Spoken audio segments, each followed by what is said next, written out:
अस्सलाम वालेकुम viewers, rich Pakistan का नया एपिसोड लिए मैं हूं आपका मेजबान अब्दुर्रहमान। आइए डिस्कस करते हैं आज की दो इंटरेस्टिंग न्यूज।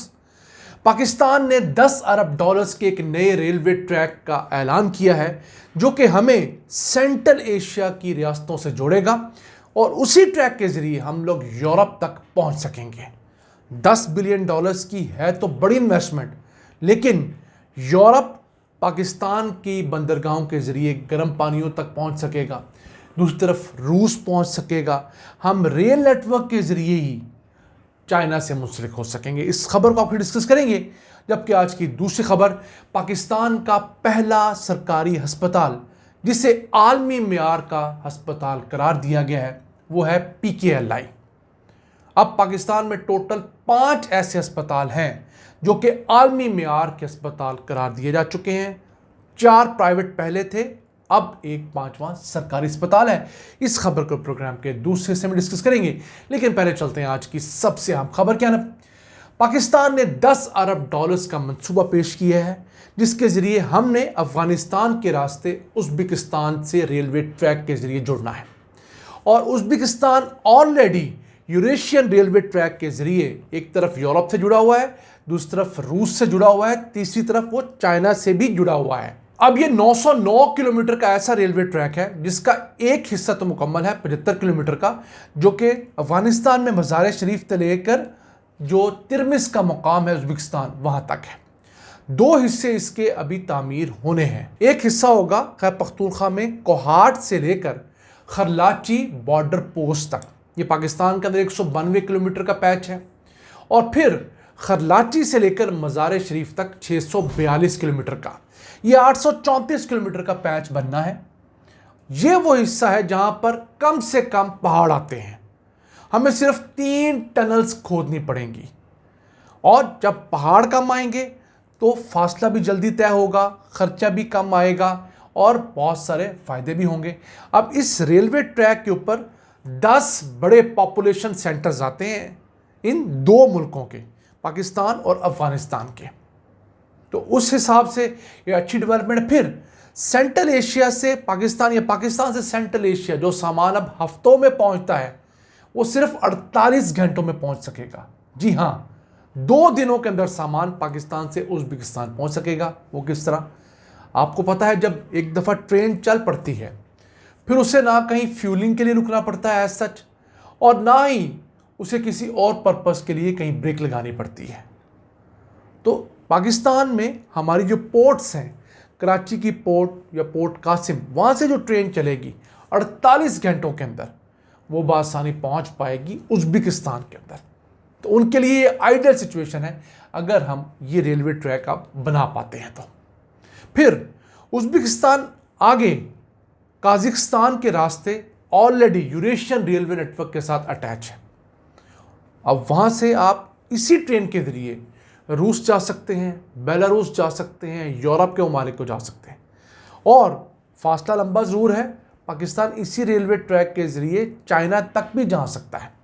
वायबल नहीं होगा ऑब्वियसली, अच्छा खासा फासला पड़ेगा, लेकिन एक कनेक्टिविटी ज़रूर बन सकती है। और फ्यूचर में ऐसा भी हो सकता है कि दरमियान में किसी ड्राई पोर्ट के ऊपर पाकिस्तानी सामान उतारा जाए और वहाँ से वो सामान पाकिस्तान आ जाए। ये फिजिबिलिटी बनाई जा सकती है। जिस तरह दुनिया के अंदर सामान जो है वो दुबई पहुँचाया जाता है और फिर दुबई की पोर्ट से मुख्तलिफ मुल्कों कंटेनर्स उन मुल्कों को रवाना कर दिए जाते हैं, जिसे ट्रांसशिपमेंट कहते हैं। इसी तरह का फ्यूचर में भी कोई ना कोई सिस्टम बनाया जा सकता है। अब एक तरफ सिर्फ 2 दिनों के अंदर सामान पहुँच सकता है, दूसरी तरफ जो कॉस्ट है, जो फ्रेट कॉस्ट है, उसमें 40% तक की बड़ी कमी लाई जा सकती है। अब सामान जो है वो फिलहाल को 20 मिलियन टन सालाना एक जगह से दूसरी जगह पाकिस्तान से वस्ती एशिया पहुंचाने की इस ट्रैक में गुंजाइश होगी। और 2040 तक इसी ट्रैक को एक्सपेंड करके 34 मिलियन टन सालाना की कैपेसिटी तक ले जाया जाएगा। आपस की बात है, रह कितने गए साल? 15 साल रह गए हैं। अगर हम ये ट्रैक अगले 4-5 सालों में बना लेते हैं तो हम अपने ऊपर मेहरबानी करेंगे। उज्बेकिस्तान से या सेंट्रल एशिया से कहीं ज़्यादा हमें इस ट्रैक की ज़रूरत है, क्योंकि हमने अगर अपने एक्सपोर्ट्स बढ़ानी है और अपनी गर्म पानी की बंदरगाहों को फुल यूटिलाइज करना है, जिसमें फ्यूचर में ऑब्वियसली गवादर भी शामिल है, तो हमें इस तरह के नेटवर्क चाहिए जिसके ज़रिए हम मुख्तलिफ मुल्कों के साथ जुड़े हों। एक सामान का पर्पज़ आ गया। दूसरा, इस रेलवे ट्रैक के ऊपर 33 रेलवे स्टेशंस प्लान्ड हैं, तो फ्यूचर में अगर हम सवारियों के लिए भी इसे इस्तेमाल करते हैं, टूरिज़्म के लिए इस्तेमाल करते हैं, मेडिकल टूरिज़्म के लिए इसको इस्तेमाल करते हैं, तो भी हमारे लिए एक विन विन पोजीशन होगी। आइए चलते हैं आज की दूसरी अहम खबर की तरफ। पाकिस्तान के पहले सरकारी अस्पताल को इंटरनेशनल मेयार का अस्पताल करार दे दिया गया है। यह है जॉइंट कमीशन इंटरनेशनल एक्रेडिटेशन। ये इस किस्म का सर्टिफिकेट होता है जिसके अंदर दो बड़ी चीज़ों को देखा जाता है, एक तो हाई हेल्थ क्वालिटी और दूसरा सेफ पेशेंट केयर। तो किस हद तक पेशेंट्स को अच्छी केयर दी जा रही है, सहूलियत दी जा रही हैं। PKLI Pakistan kidney and liver institute Lahore में वाक़ है। ये पाकिस्तान का और साउथ एशिया का पहला सरकारी अस्पताल है जिसे ये एजाज़ मिला है। अब इस JCI के अवार्ड्स के तहत दुनिया भर में कोई 1080 अस्पताल एक्रेडिटेड हैं जो कि बहुत बेहतरीन सहूलियत दे रहे हैं।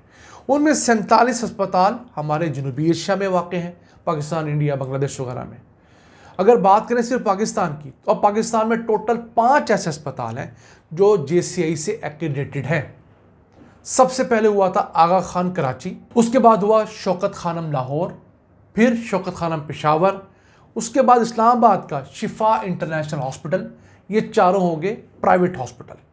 PKLI जो लाहौर है ये पहला सरकारी अस्पताल है जो कि इसके तहत एक्रेडिटेड हो चुका है। अब इस एक्रेडिटेशन का क्या फ़ायदा होता है? एक तो मुल्क में फ़ायदा होता है कि जो हेल्थ केयर की क्वालिटी वो बेहतर होती है।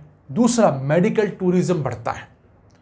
दुनिया के दूसरे मुल्कों से जो लोग सस्ते और बेहतर इलाज के लिए ट्रैवल करते हैं, जिसे मेडिकल टूरिज़्म कहा जाता है, वो मेडिकल टूरिस्ट जब अपने इलाज के लिए किसी और मुल्क में जाते हैं तो वो उस मुल्क के बेहतरीन अस्पतालों का जब डाटा निकालते हैं तो इसी JCI के बेस के ऊपर वो फिर फैसला करते हैं कि ये अस्पताल अगर JCI एक्रेडिटेड है, इट मीन्स इस JCI के इदारे ने जाकर उस अस्पताल की तमाम सहूलियत देखी हैं, उसके तमाम प्रोटोकॉल्स देखे हैं, उसको अगर एक्रेडिटेशन दी है तो इस काबिल है कि वहाँ जाके इलाज करवाया जा सके।